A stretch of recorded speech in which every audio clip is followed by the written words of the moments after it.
할렐루야. 하나님의 사랑과 온천이 넘치시기를 축원합니다. 2월 9일 수요일날 아침입니다. 오늘도 하나님께서 함께 하셔서 우리 사랑하는 성도님들 항상 모든 일에 하나님이 다 응답해 주시고 또 보살펴 주시고 축복하시는 은혜를 누리시길 바랍니다. 또 모든 질병으로부터 치유되고 또 코로나로부터도 안전하게 보호받는 우리 귀한 성도님들 되기를 바랍니다.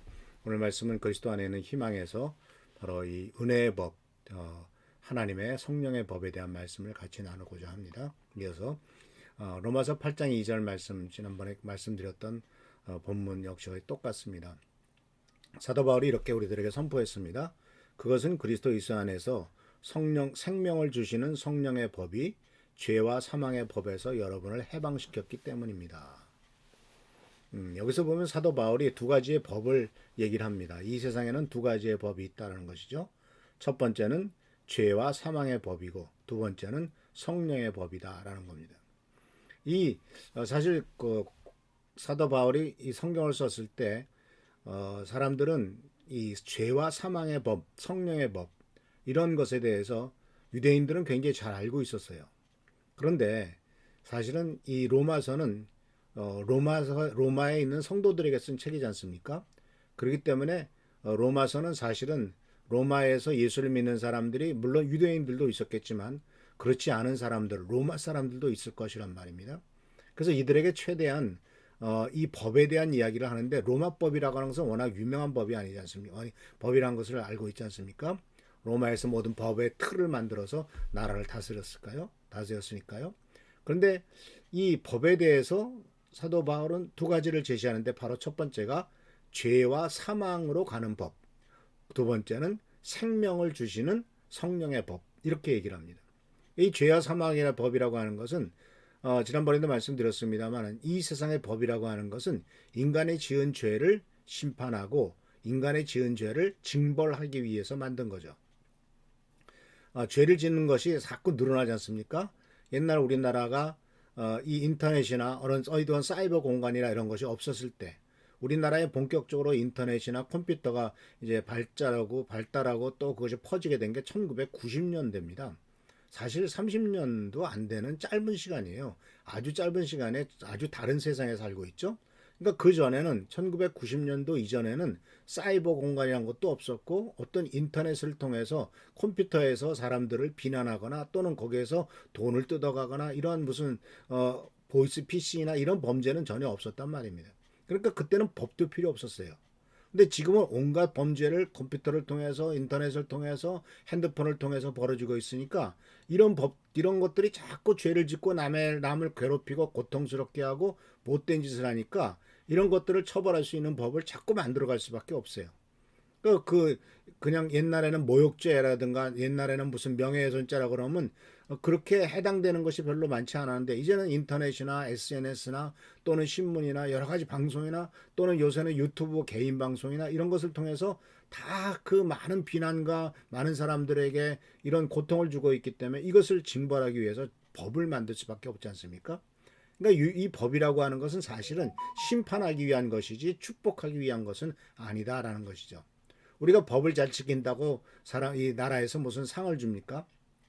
그런 게 없죠. 아마도 법을 지킨다고 상을 주는 거 있다면 딱 하나일 겁니다. 세금 많이 냈다고 세금의 날에 바로 국세청에서 조금 상 하나 주는 거. 그것도 우리가 벌은 것에 대해서 정당히 낼 걸 낸 것일 뿐이지 이것이 무슨 크게 잘했다는 것은 아니지 않습니까?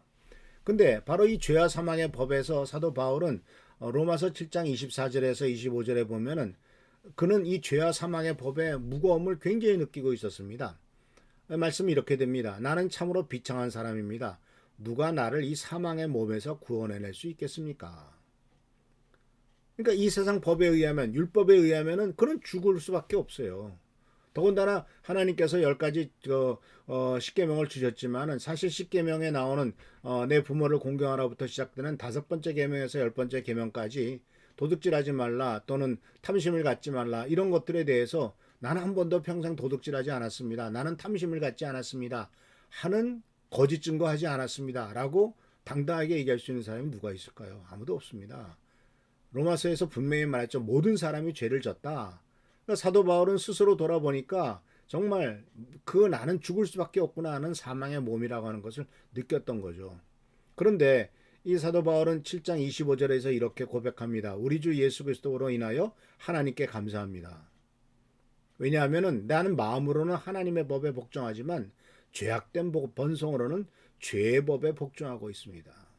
그러니까 죄의 법, 법도 바로 죄로 인한 법, 그리고 죄를 짓게 만드는 법, 죄를 정죄하게 만드는 법, 심판하게 만드는 법, 이런 것들을 따라서 살 수밖에 없는 것이 죄악된 본성이다 하는 것을 사도 바울이 분명히 고백을 하고 있는 거죠. 그런데 이제 이러한 사도 바울의 고백이 바로 죄와 사망의 법에 대한 문제라면 또 다음에 다른 법을 사도 바울이 얘기를 하죠. 이것은 바로 성령의 법이라고 말했습니다.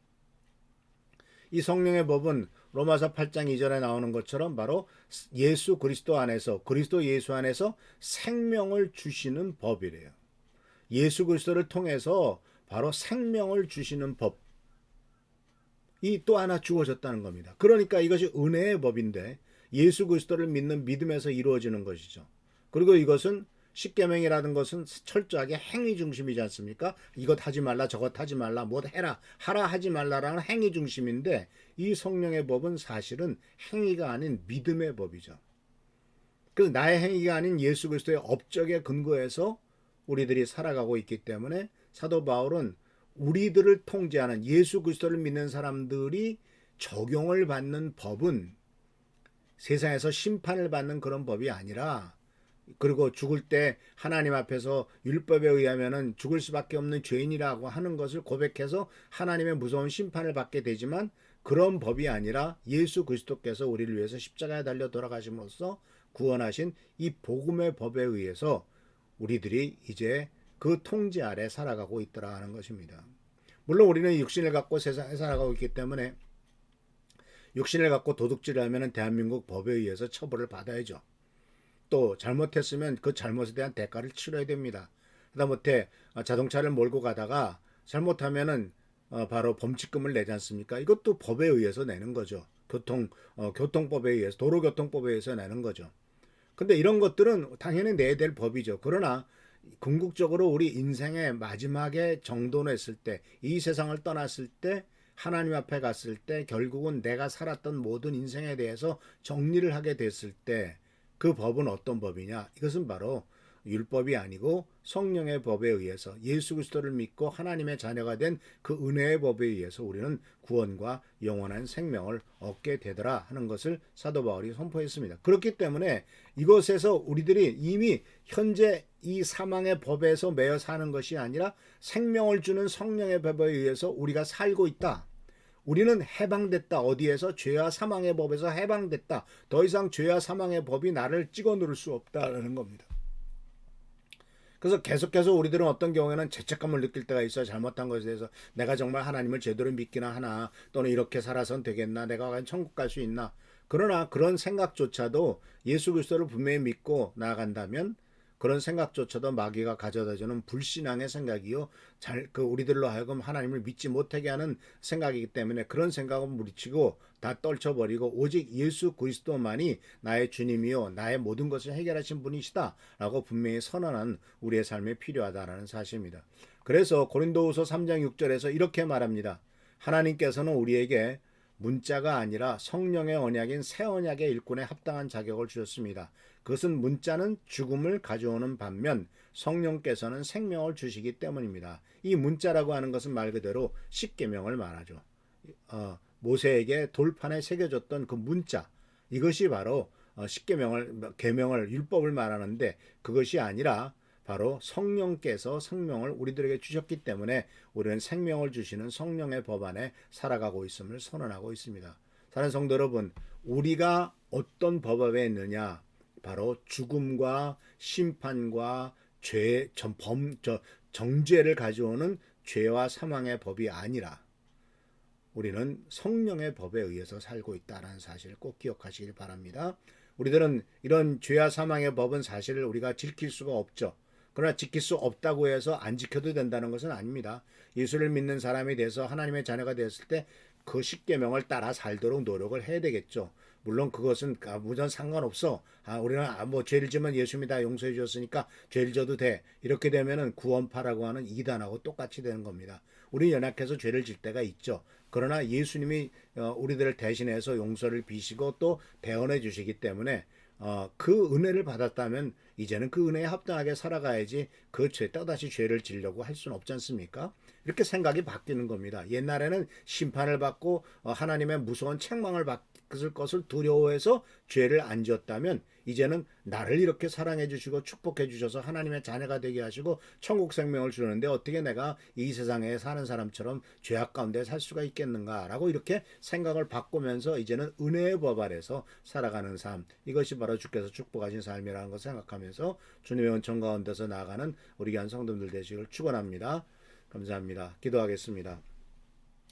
오늘도 주께서 함께 하신 은혜를 감사드립니다. 우리는 생명의 법에서 살아가고 있습니다. 은혜의 법으로 살아갑니다. 성령의 법으로 살아갑니다. 주님 이 아래에 있음을 잊지 않도록 도와주시고 항상 겸손히 주께 영광 돌리는 삶이 되도록 축복과 은총을 더하여 주옵소서.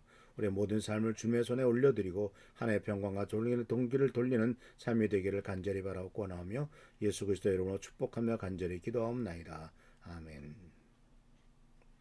오늘도 하나님의 사랑과 은혜 안에서 성령의 법 안에서 승리와 축복과 은혜를 누리는 귀한 성도님 되시기를 축원합니다. 할렐루야.